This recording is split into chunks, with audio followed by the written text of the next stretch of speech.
Hi everybody, Dr. Deed Harrison here, President and CEO of Chiropractic BioPhysics Seminars and Technique, and I'm also President of Chiropractic BioPhysics Nonprofit, our spine research organization.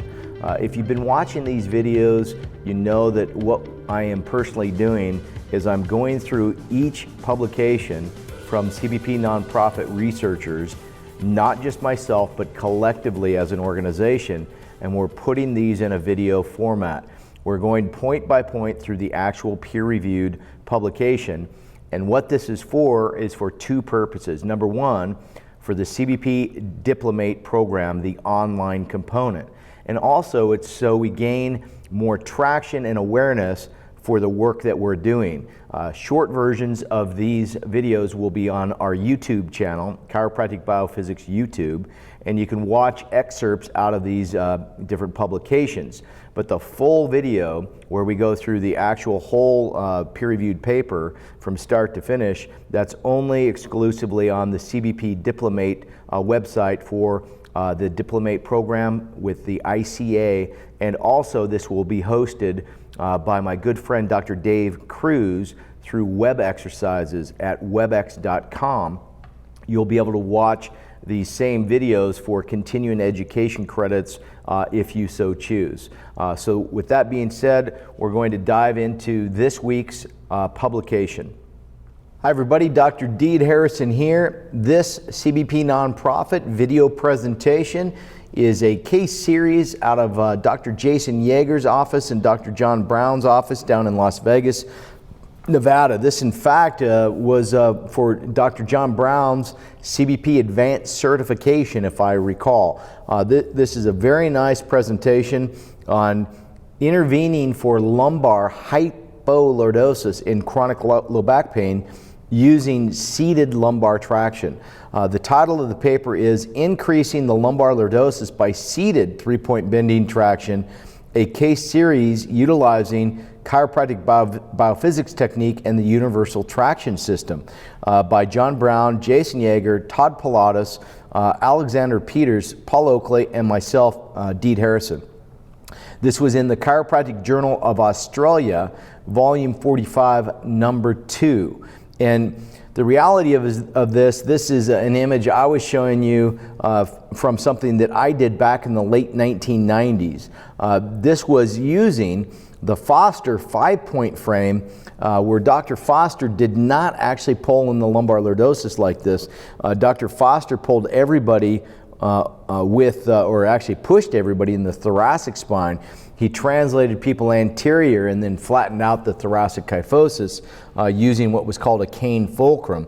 I modified his device to be able to do a lumbar traction like this, and in fact historically I was the first one to do this type of traction, both seated, standing, and supine. So I'm just showing you where the history of this comes from.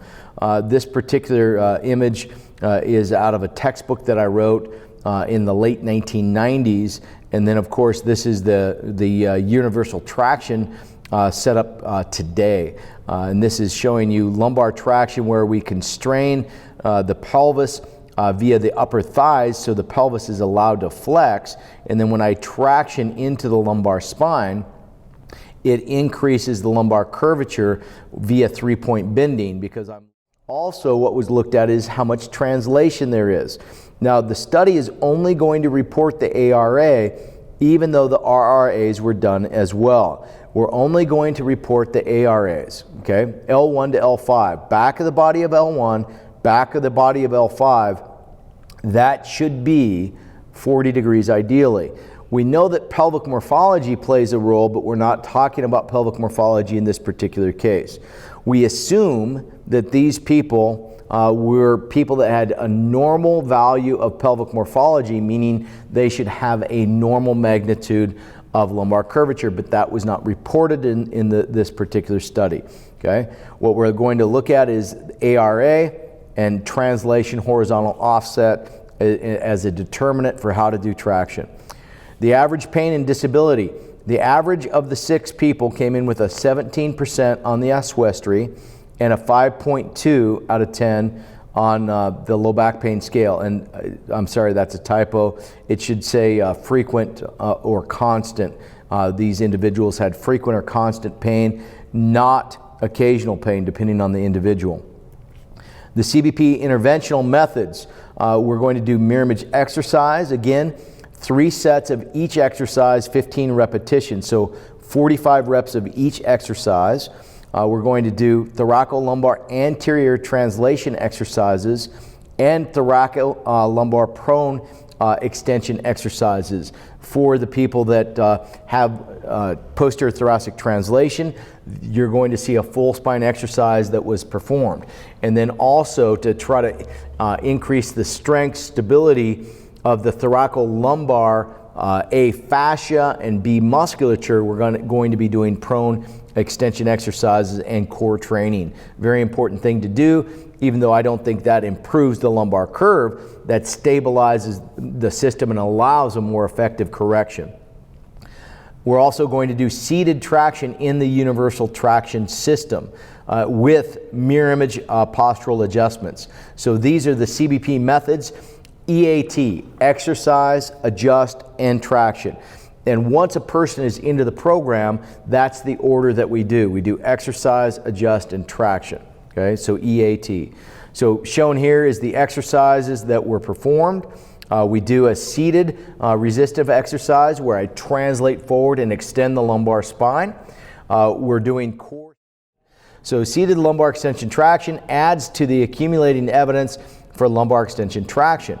Extension traction increases the lumbar lordosis in this set of 6 patients who had low back pain with loss of the lumbar curve following a motor vehicle crash collision. And again, they were not acute antalgic, they were subacute and chronic. The seated lumbar extension traction herein shows promise and warrants further study in future trials. We do wish to do a randomized trial on lumbar seated extension traction. There are some people that just tolerate this better, more effectively than they do in the supine position. You can achieve obviously gravitational weight-bearing loading. We have different reflexes when I stand versus when I lie. We have the ability to do certain tasks with the hands a little bit more effectively when I'm in the upright seated position. And so you could make an argument that there is a need for studying seated traction devices and traction procedures.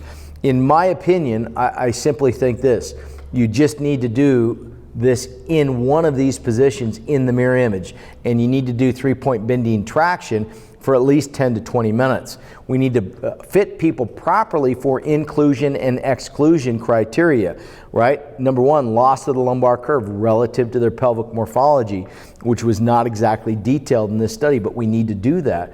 We need to look at people that have loss of the lumbar curve relative to the sacral base angle. The lumbar curve L1 to L5 needs to match sacral base inclination angles nearly with a 1-to-1 value with at least 80%.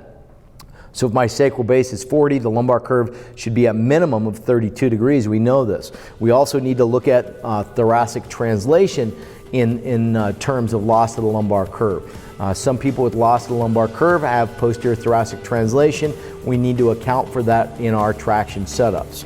With that being said, hopefully you enjoyed this particular presentation. What a great case, adding to the clinical evidence of performing lumbar extension traction to improve hypolordosis in chronic back pain and subacute back pain in people with disability levels that are above mild. Thank you for your time and attention. What we would like everybody to consider is, if you are a patient out there and you have any type of spine disorder, deformity, you have chronic pain syndromes, etc., why not seek out a properly trained chiropractic biophysics doctor of chiropractic, a CBP trained chiropractor. They've had hundreds of hours of extra training with me and my team in these types of spine deformities and disorders that we talk about in these video series. Our group is one of the most respected groups from a research perspective and publication perspective that there is in chiropractic and conservative care. We work with other providers. We work with pulmonologists, cardiologists. We work with surgeons from an orthopedic neurosurgeon perspective, etc. We have a great team and a great network of referrals where we can co-manage the disorders together. We also know when not to treat somebody. But the issue is most of the cases are treatable and correctable when we use evidence-based chiropractic biophysics interventions. There's no need for people out there to continue to suffer with spine deformities that affect their health. Why don't you out there seek a CBP trained chiropractor? Go to cbppatient.com and look up our trained providers that are all over the world. Okay? And you'll find out that we're very skilled as a group of providers at A, identifying what's wrong, and B, at managing your unique needs in your spine condition. The other thing is for chiropractors, look here. We want to get you on board with us. Yes, it requires a lot of training.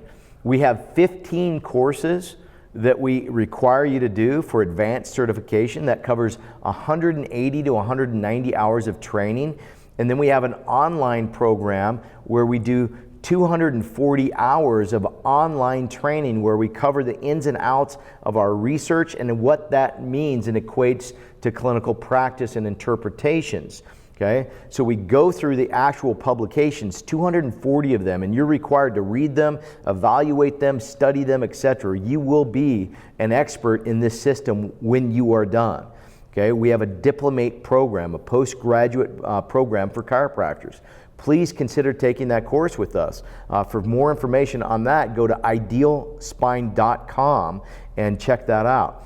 The other thing is, we're trying to get more awareness for spine disorders and deformities from a conservative healthcare perspective. That means from a non-surgical perspective when the patient does not require surgical interventions. If it's a chiropractic case, we want to document it, we want to study it, we want to investigate it, we want to see how our work improves the health and well-being of different types of patient populations with different spine disorders and deformities. We have a research organization and we've published more than 240 scientific papers in the peer-reviewed literature. We have a team of not just chiropractors, but a host of professionals around the world in multiple disciplines, including orthopedics, general practice. We've worked with neurosurgeons, we've worked with physical therapists, we've worked with radiologists, and a variety of PhDs from a variety of disciplines, from statistics to engineering to math. I'm going to ask you to consider supporting our organization, Chiropractic BioPhysics Nonprofit. Go to our website, cbpnonprofit.com. You'll see what we're all about. We're a true 501c3 nonprofit registered organization. If you would like to support us, we take donations through PayPal. We also are set up on Amazon Smile. So go into Amazon Smile and link Chiropractic BioPhysics Nonprofit to your Amazon Smile purchases, and we get 0.5% of your purchases back from Amazon. It doesn't cost you anything. So please consider supporting our organization so we can improve the health and well-being of people out there through quality, conservative rehabilitation chiropractic care. Thank you for your time and attention.